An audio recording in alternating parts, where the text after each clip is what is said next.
I was standing in front of the counter, holding the last money in my hands. With a determined sigh and hoping for the best, I bought a lottery ticket.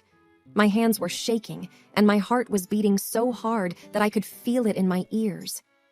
When I saw the numbers on the lottery ticket, I lost the ability to move. My name is Jennifer, and this is my story. It was Christmas Eve, and the table was set with all sorts of delectable treats. Grandma's turkey glistened in the dim candlelight, and Uncle Pete's famous mashed potatoes oozed with butter. As the night wore on, amidst the sound of laughter and the tinkle of silverware, the fortune biscuits were brought out.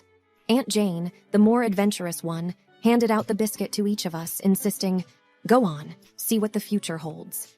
As people cracked them open, they laughed, commenting on the absurdity or the vagueness of their fortunes.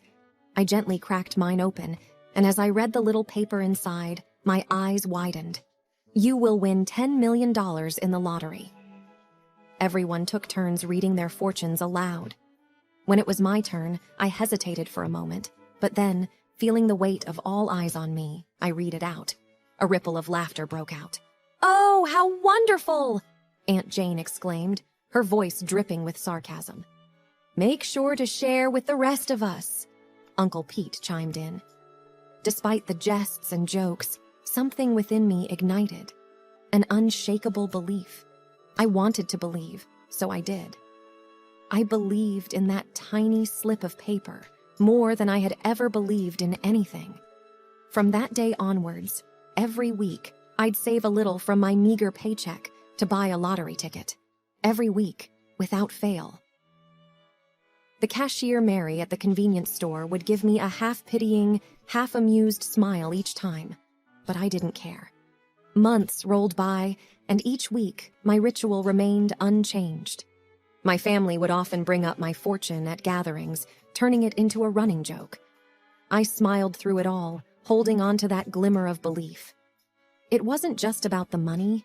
It was about proving to myself and everyone else that sometimes, just sometimes, you can shape your destiny with sheer will and belief.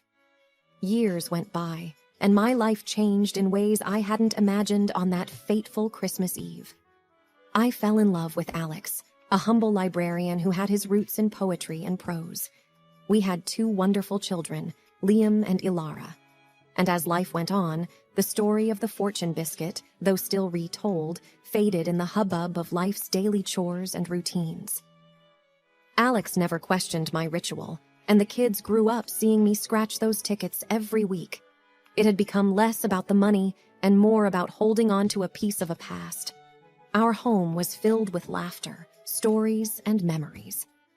Alex often read tales of heroes and heroines to the children, and I shared stories from my life, of dreams, and of the magic of believing. Yet, it was my undying ritual with the lottery tickets that silently spoke the loudest. Ilara, our eldest, took to the habit with amusement. She often accompanied me to buy the tickets, her young face lighting up with the thrill of it, hoping to witness another miracle. Liam, our youngest, was different. Quiet and observant, he watched, but rarely commented. Then, one day, as I sat scratching off a ticket, Liam, now a teenager, hesitated before saying, "Mom, you know, some of the kids at school, they laugh. They say their parents laugh about you still buying lottery tickets. They say you're chasing an old dream." I looked up, meeting his searching eyes. Alex, hearing our conversation, stopped reading and glanced over. Ilara shifted uncomfortably on the couch. I took a deep breath. "Liam," I began softly, "do you know why I still buy these tickets?" He shook his head. "Because of the fortune biscuit?" I chuckled. "Partly, but it's more than that. It's not about winning again. It's about remembering to believe in possibilities, no matter how unlikely they seem." Alex added, "It's like reading a good book, buddy. You know how the story goes, you know the ending, but you read it again to relive the emotions, to remember the lessons it taught." Liam looked thoughtful. "But if people are laughing, doesn't it bother you?" "It did, at first," I admitted. "But over time, I've realized that everyone has their own journey of belief. Mine just happens to be a little more public." I winked. Ilara chimed in. Mom's lottery tickets taught me that sometimes you've got to hold on to something, even if the whole world thinks you're silly. It's not about them, it's about what it means to you. Liam contemplated our words, and after a silent moment, he said, "Can I scratch the next one?"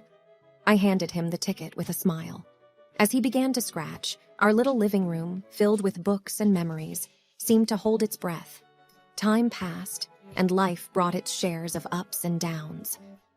Alara went off to college, chasing her dream of becoming a writer, inspired by her father's love for stories.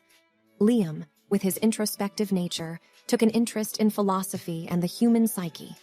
Throughout the changes, the lottery tickets remained a constant. It was our family's quirky legacy, a symbol of unwavering belief amidst the ever-changing tides of life.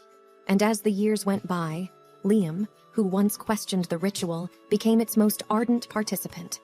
Every week, he'd be there, ready with a coin to scratch off the numbers, his face lit with the same hope and belief that I felt all those years ago. The legacy of the fortune biscuit, it seemed, wasn't just about a win.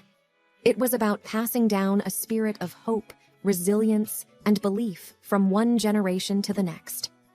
A testament that sometimes holding on to something, even in the face of ridicule, can shape not just your destiny, but that of those who come after you. The years continued their relentless march, bringing with them a myriad of changes. My hair now boasted strands of silver, and the lines on my face told stories of love, laughter, and life's lessons. Alex and I watched with pride as our children crafted lives of their own. Alara's words filled the pages of bestsellers, while Liam became a sought-after speaker, traveling the world and sharing his insights on the human spirit. One evening, as autumn painted the trees in hues of gold and crimson, I felt an inexplicable urge. The thought came suddenly, whispering to me like an old friend. It was time to buy my last lottery ticket. The next day, with the crisp fall air caressing my face, I walked to the same convenience store. Mary had long since retired, and the store was now managed by her grandson, Jake. He recognized me instantly, his face breaking into a smile. "Here for the usual?" he asked. I nodded. "But today's special. It's my last one." Jake's eyes widened in surprise. "The last one?" "Yes," I said, a soft smile playing on my lips.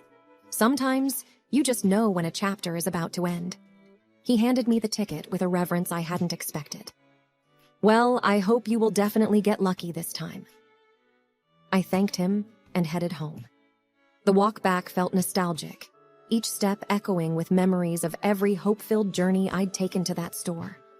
When I reached home, the entire family had gathered, as if they all sensed the significance of the moment.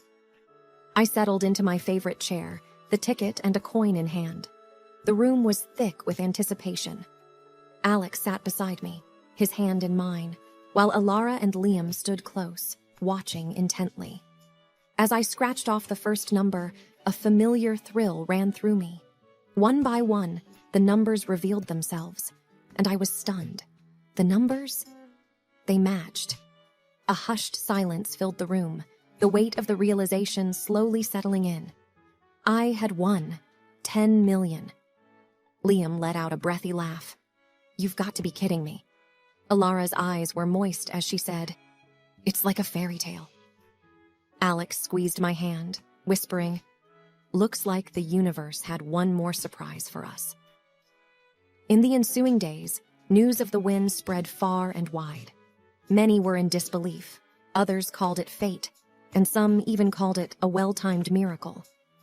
But as I stood amidst the whirlwind of attention and excitement, I realized the win wasn't the miracle.